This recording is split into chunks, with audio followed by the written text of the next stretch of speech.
ballot paper একাউণ্টটো কেনেধৰণৰ থাকিব যেনেকৈ কনষ্টিটিউশ্যন নাম্বাৰ থাকিব polling station name and number থাকিব ballot paper receipt from serial number কিমানৰ পৰা কিমানলৈকে আমাৰ বেলট পেপাৰ টোটাল কিমানটা বেলট পেপাৰ পাইছোঁ আমি ইয়াতে দিব লাগিব ballot paper unused not used to voter issued to voter যিবিলাক আমাৰ ইউজ হোৱা নাই কোনো লিখা নাই একদম ফ্ৰেছ আছে সেইবিলাক আমি কি কৰিম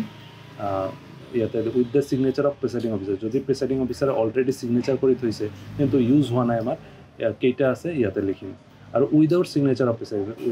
প্ৰিসাইডিং অফিচাৰ সিগনেচাৰ কৰা নাই আমাৰ ইউজো হোৱা নাই তেনেকুৱা থাকিলে কেইটা আছে আমি ইয়াতে লিখিম টোটাল এ আৰু বি যোগ কৰি টোটাল কেইটা হয় এই দুটা যোগ কৰি ইয়াতে আমি টোটাল ইয়াতে লিখিম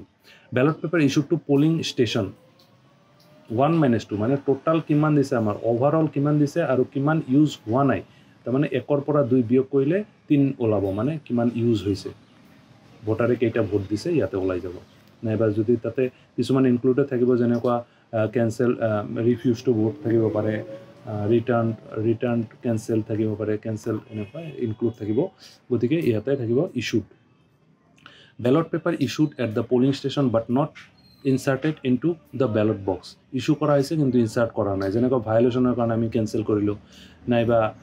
ফালি যোৱাৰ কাৰণে কেনসেল কৰিলোঁ নাইবা টেণ্ডাৰৰ কাৰণে আমি ইস্যু কৰিলোঁ গতিকে এইবিলাক আমি এ বি চি ডিত লিখিব লাগিব কেইটা কেইটা দিছোঁ আমি টেণ্ডাৰ ভোট কেইটা আহিছে কেইটা আমাৰ কেনসেল হৈছে কেইটা আমাৰ ভায়োলেশ্যনৰ কাৰণে এইকেইটা লিখি 3টা প্লাছ কৰি পেপাৰ টোটাল কেইটা হয় এইটো লিখিম the ballot paper to be found in the ballot box আমাৰ ব্যালট বক্সত কেইটা পেলোৱা হ'ল কেনসেল কেইটা বাদ যাব মানে 4 নম্বৰৰ গোটেই কেইটা বাদ যাব কেনসেল কেইটা বাদ যাব তাৰপিছত ভায়োলেট কৰা কেইটা বাদ যাব তাৰপিছত টেণ্ডাৰ ভোটটো আমি যেহেতু খামৰ ভিতৰত দিম গতিকে টেণ্ডাৰ কেইটা বাদ যাব গতিকে গোটেই কেইটা বাদ দিয়াৰ পিছত আমাৰ ব্যালট বক্সৰ ভিতৰত কেইটা গ'ল 5 নম্বৰত আমি এইটো পাই যাম মানে 3 - 4 কৰিলে আমি 5 নম্বৰটো পাই যাম তাতে তলত প্ৰেসাইডিঙে সিগনেচাৰ কৰিব ডেট কৰিব এইটো হৈ গ'ল আমাৰ ব্যালট পেপাৰ একাউণ্ট তাৰপিছত ৰিজাল্ট অফ কাউণ্টিং ৰিজাল্টৰ সময়ত এইটো ওলাব এইটো আমাৰ কাম নহয় এইটো ৰিজাল্টৰ সময়ত